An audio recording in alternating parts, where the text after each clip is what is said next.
Hello everyone.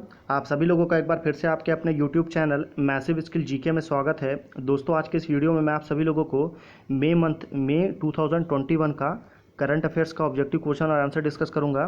तो चलिए फिर बिना किसी देरी के शुरू करते हैं। हमारा पहला क्वेश्चन है कि which is the first country in the world to regulate self driving car at slow speed on the motorway. यानी कि सड़क पर स्लो स्पीड में चलने वाली सेल्फ ड्राइविंग कार, यानी कि जिसे हम ऑटोमेटिक कार बोलते हैं, जो कि टेस्ला कंपनी बनाती है ऑटोमेटिक कार, वो किसके द्वारा बनाया गया है, किसके द्वारा इसको परमिशन दिया गया है? यूके के द्वारा, यूएसए के द्वारा, या जापान के द्वारा, या इंडिया के द्वारा? तो ऐसे कार को परमिशन दिया गया है आपका यूनाइटेड किंगडम यानी कि यूके गवर्नमेंट के द्वारा। तो A is a correct answer. Question number 2 में चलते हैं कि who has been appointed as the new finance secretary in place of Ajay Bhushan Pandey. अभी आपको एक चीज़ आएगा कि अजय भूषण पांडे का क्या थे, तो वो पहले आपके फाइनेंस सेक्रेटरी थे जो कि रिटायर हो चुके हैं। ठीक है, तो अभी इनकी जगह पे नए फाइनेंस सेक्रेटरी किसको बनाया गया है? टीवी सोमनाथन को, अनिल कुमार घराई को, रवि अरोरा को, या गुरदीप सिंह को? तो नए फाइनेंस सेक्रेटरी जो बनाए गए हैं वो बनाया गया आपके टीवी सोमनाथन। तो A is a correct answer. Question number 3 में चलते हैं। क्वेश्चन नंबर 3 है कि Mitchell Collins who has passed away was a well known astronaut, cricket player, politician, या फिल्म मेकर? तो आप ड्राइंग देख के समझ सकते हैं ड्राइंग में क्या दिया है, तो ये एस्ट्रोनॉट दिया है। ठीक है, तो A is a correct answer. तो मिचेल कॉलिंस क्या थे, तो वो पुराने एस्ट्रोनॉट थे। क्वेश्चन नंबर 4 में चलते हैं हम। क्वेश्चन नंबर 4 है कि the first ever 3D printing house of India has recently been inaugurated by union finance minister Nirmala Sitharaman at which place? IIT Delhi, IIT Bangalore, IIT Madras, या आईआईटी कानपुर? तो क्या बोल रहा है कि पहली 3D प्रिंटिंग हाउस, ठीक है, 3D प्रिंटिंग हाउस इंडिया में कौन सी जगह में हमारी union finance minister Nirmala Sitharaman ने इसको इनॉग्रेट किया है? तो वो किया गया आपका आईआईटी मद्रास में। तो आईआईटी मद्रास में किस तरह के घर बनाया गया है, तो वो बेसिकली 3D प्रिंटिंग हाउस होगा। अगले क्वेश्चन में चलते हैं हम। ये आईआईटी मद्रास है। क्वेश्चन नंबर 5 है कि according to which health authority fully vaccinated people do not need to wear mask? ऐसा किस अथॉरिटी ने कहा है कि अगर आप एक बार पूरी तरह से दोनों वैक्सीन के दोनों डोज अगर आप लगा लेते हैं तो आपको मास्क लगाने की ज़रूरत नहीं है? ऐसा किसने कहा है? तो ये कहा है आपका सीडीसी ने। तो B is a correct answer. Question number 6 है कि the DRDO has set the target of installing how many medical oxygen plant within 3 months? DRDO defence research development organisation full form है इसका। तो DRDO ने क्या plan किया है कि आने वाले 3 महीने के अंदर में मेडिकल ऑक्सीजन का प्लांट लगाने वाला है। कितने टन का? तो टोटल 500 टन का। तो B is a correct answer. अगले क्वेश्चन में चलते हैं हम। क्वेश्चन नंबर 7 है, काफ़ी ज़्यादा इंपॉर्टेंट क्वेश्चन है ये, कि India has permitted which state to fly drone for experimental delivery of कोविड-19 वैक्सीन?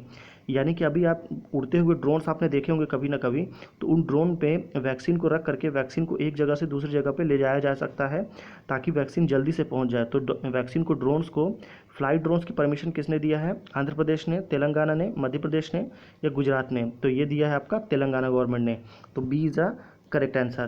क्वेश्चन नंबर 8 में चलते हैं कि which organisation has announce to provide 4000 concentrators to India? 4000 concentrators. अभी देखिए कंसनट्रेटर्स क्या होता है, तो देखिए बेसिकली कंसनट्रेटर जो है एक टाइप का इक्विपमेंट होता है जो कि आपको रूम में ऑक्सीजन प्रोवाइड करता है, बाहर से एटमॉस्फेरिक एयर को सक करके आपका ऑक्सीजन में डिलीवर करता है। तो 4000 कंसनट्रेटर किसने दिया है? डब्ल्यूटीओ ने, वर्ल्ड ट्रेड ऑर्गेनाइजेशन, डब्ल्यूएचओ ने, वर्ल्ड हेल्थ ऑर्गेनाइजेशन, यूनेस्को ने, आईएमएफ ने? तो ये दिया है आपका, ये आप साइन देख के समझ सकते हैं ये किसका साइन है, तो ये है आपका डब्ल्यूएचओ का। तो वर्ल्ड हेल्थ ऑर्गेनाइजेशन ने दिया है। क्वेश्चन नंबर 9 है कि which Indian cricketer player has been appointed as the brand ambassador for Japanese sports wear brand Asics? तो एसिक्स का ब्रांड एम्बेसडर किसको बनाया गया है? रविंद्र जडेजा को, शिखर धवन को, जसप्रीत बुमराह को, या ऋषभ पंत को? तो एसिक्स का नया ब्रांड एम्बेसडर बनाया गया है आपका रविंद्र जडेजा को। तो A is a correct answer. Question number 10 में चलते हैं कि which state has started a unique oxygen on wheel initiative? Oxygen on wheel का मतलब ये है कि जो ट्रेन होना है, ट्रेन के ऊपर में ऑक्सीजन के जो बड़े बड़े टैंकर्स को लेकर के जाया जाएगा। तो ये कौन सी स्टेट गवर्नमेंट ने ऐसा अनाउंस किया है? उत्तर प्रदेश, हरियाणा, महाराष्ट्र, या बिहार? तो उसको अनाउंस किया है आपका हरियाणा गवर्नमेंट ने। हरियाणा गवर्नमेंट ने ऑक्सीजन ऑन व्हील्स नाम की इनिशिएटिव को लॉन्च किया है। तो B is a correct answer. Question number 11 में चलते हैं कि श्री सोली सोरभ जी, ये इनकी फ़ोटो है। आपने अगर देखा होगा, न्यूज़ देखते हैं तो इनके बारे में आपने ज़रूर कभी ना कभी पढ़ा होगा या देखा होगा। तो श्री सोली सोरभ जी जो है, जिनका अभी हाल में ही निधन हुआ है, वो क्या थे? तो वो चीफ इलेक्शन कमिश्नर थे, अटॉर्नी जनरल थे, चीफ ऑफ आर्मी स्टाफ थे, या चीफ जस्टिस ऑफ इंडिया थे? तो श्री सोली सोरभ जी जो थे वो आपका अटॉर्नी जनरल थे। तो B is a correct answer. अगले क्वेश्चन में चलते हैं हम। क्वेश्चन नंबर 12 है कि who has been appointed as the first women officer commanding in BRO. BRO क्या है? तो बीआरओ मतलब होता है बॉर्डर रोड ऑर्गेनाइजेशन। तो बीआरओ जो है उसकी पहली वुमेन ऑफिसर कौन बनी है? वैशाली हिवासी, सैंता शिवाली, नेहा शर्मा, साक्षी सिंह। तो ये बनी है आपकी वैशाली हिवासे। तो A is the correct answer है। वैशाली हिवासे जो है बीआरओ की पहली वुमेन ऑफिसर कमांडिंग बनी है। अगले क्वेश्चन में जाने से पहले बीआरओ का साइन बोर्ड देख लीजिए, ये किसका साइन है? तो ये बीआरओ का साइन है, बॉर्डर रोड ऑर्गेनाइजेशन का। अगले क्वेश्चन में चलते हैं हम। क्वेश्चन नंबर 13 है कि what was the profession of Rohit Sardana who has passed away. Rohit Sardana जिनकी कोविड-19 की वजह से मौत हुई, ऐसा बोला जा रहा है, पर इसके जो आकस्मिक निधन की वजह है वो उसका हार्ट अटैक बताया जा रहा है। हार्ट अटैक से इनकी मृत्यु हुई। तो देखिए ये इनका प्रोफेशन क्या था, तो ये मुझे बताने की ज़रूरत नहीं है। अगर आप आज तक देखते हैं, टीवी देखते हैं, तो ये बहुत ही फेमस जर्नलिस्ट हैं टीवी के।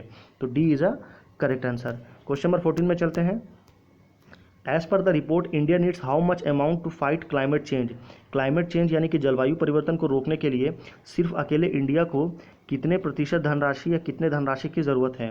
$150 बिलियन, $250 बिलियन, $400 बिलियन या $350 बिलियन। तो सिर्फ इंडिया को अकेले आपका क्लाइमेट चेंज से फाइट करने के लिए तकरीबन $400 बिलियन की ज़रूरत होगी। तो C is a correct answer. अभी देखिए क्लाइमेट चेंज क्या है, तो बेसिकली क्लाइमेट चेंज क्या है, जलवायु परिवर्तन वो है कि अभी अर्थ का टेम्परेचर जो है धीरे धीरे बहुत ही तेज़ी के साथ बढ़ रहा है।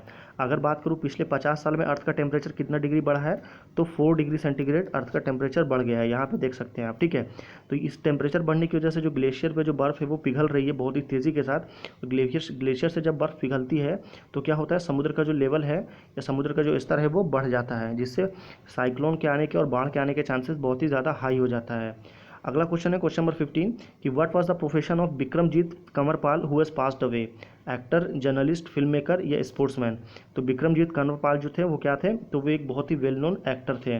तो A is a correct answer. अभी देखिए विक्रमजीत कंवरपाल को अगर आप ये ध्यान से ये फोटो देखेंगे तो आप पाएंगे कि इनको आपने किसी न किसी मूवी में ज़रूर देखा होगा। आप इनको बाय फेस जानते हैं, बाय नेम नहीं जानते, तो इनका नेम जो है वो विक्रमजीत है। क्वेश्चन नंबर 16 है कि which state government has launch the corona warrior scheme. ये काफ़ी ज़्यादा इंपॉर्टेंट क्वेश्चन है, ठीक है। कोरोना वॉरियर स्कीम जो है किस स्टेट गवर्नमेंट के द्वारा लॉन्च किया गया है, तो ये किया गया आपका मध्य प्रदेश गवर्नमेंट के द्वारा। ये मध्य प्रदेश का डायग्राम है, इसे देख के आप समझ सकते हैं। क्वेश्चन नंबर 17 में चलते हैं कि when the world press freedom day has been celebrated. World press freedom यानी कि जो पत्रकारिता जो है, अब पत्रकारिता जो है फ्रीडम होनी चाहिए, उनको जर्नलिस्ट को कुछ भी बोलने की आज़ादी होनी चाहिए, ऐसा कौन से दिन सेलिब्रेट किया जाता है? 4 में, 1 में, 2 में या 3 में? तो वर्ल्ड प्रेस फ्रीडम डे जो है वो 3 मई को मनाया जाता है। तो D is a correct answer.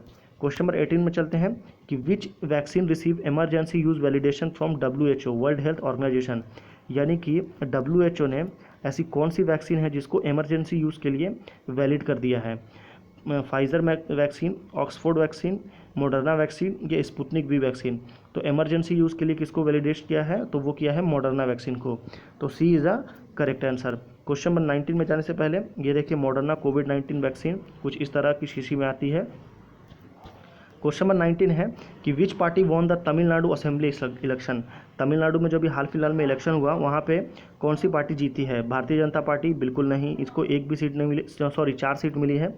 Dravid मुनेत्रम Kazhagam जिसको क्या बोलते हैं, DMK शॉर्ट में। इंडियन नेशनल कांग्रेस 16 सीट मिली है, या फिर आपका AIADMK, ठीक है।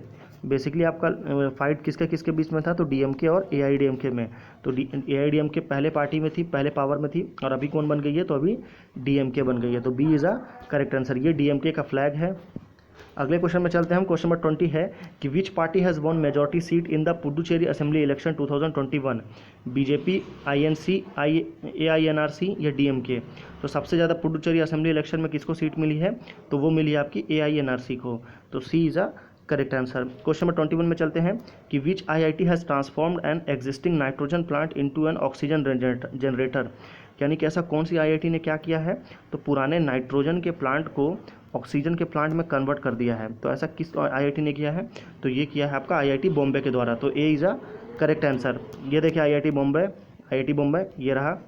अगले क्वेश्चन में चलते हैं हम। क्वेश्चन नंबर 22 है कि which state government has cancel the leave of all health official. जितने भी वहाँ पे हेल्थ वर्कर हैं, चाहे नर्सेज हो गई, ठीक है, ये चाहे डॉक्टर हो गई, नर्स हो गए, डॉक्टर हो गए, सभी के लीव को स्टेट गवर्नमेंट के जो भी एम्प्लॉयज़ हैं उनके लीव को कैंसिल कर दिया है। कौन सी गवर्नमेंट ने? बिहार, असम, गुजरात, महाराष्ट्र। तो मैप देख के समझ जाइए ये कहाँ की बात हो रही है, तो ये बिहार गवर्नमेंट की। तो A is a correct answer. Question number 23 में चलते हैं कि which party has won the majority seat in the Kerala assembly election. Kerala के असेंबली इलेक्शन में कौन सी पार्टी को मेजोरिटी सीट मिली है? Indian national Congress, Bharatiya Janata party, communist party of India, communist party of India Marxist और एक normally communist party of India. तो सबसे ज़्यादा बात कर रहा है, ठीक है, यहाँ पे जो सबसे ज़्यादा मेजोरिटी सीट मिली है वो किसको मिली है? तो वो communist party of India Marxist को मिली है। इनको टोटल 100 सीट मिली है, पर उसमें से अकेले 62 सीट जो है वो मार्क्सिस्ट को मिली है। तो C is a correct answer. Question number 24 है कि which party won the West Bengal assembly election. West Bengal assembly election को कौन जीता है? तो वो जीता है आपका टीएमसी ने, ठीक है, ऑल इंडिया तृणमूल कांग्रेस ने। तो B is a correct answer. इसको कितनी सीट मिली है? तो इसके टोटल 213 सीट मिली है। किसको? तृणमूल कांग्रेस को। ये तृणमूल कांग्रेस का फ्लैग है। अगले क्वेश्चन में चलते हैं हम। क्वेश्चन नंबर 25 है, काफ़ी ज़्यादा इंपॉर्टेंट क्वेश्चन है कि when is world laughter day. World laughter day कब मनाया जाता है? सेकेंड में, first Sunday of May, third में, फर्स्ट सैटरडे ऑफ मे। तो वर्ल्ड लाफ्टर डे जो कब मनाया जाता है तो वो मनाते हैं हम फर्स्ट सैटरडे ऑफ मे को, यानी कि first Sunday of May, sorry, मतलब मे मंथ का पहला संडे जो है वो वर्ल्ड लाफ्टर डे मनाया जाता है। हमारा 25 क्वेश्चन कंप्लीट हो चुका है। अगर आपको वीडियो पसंद आया तो प्लीज़ हमारे वीडियो को लाइक करिए, शेयर करिए और हमारे चैनल को बिना सब्सक्राइब करे मत जाइए। फिर मिलते हैं आपसे अगले वीडियो में, तब तक के लिए धन्यवाद। अगर आपको इस वीडियो का फ्री में PDF चाहिए तो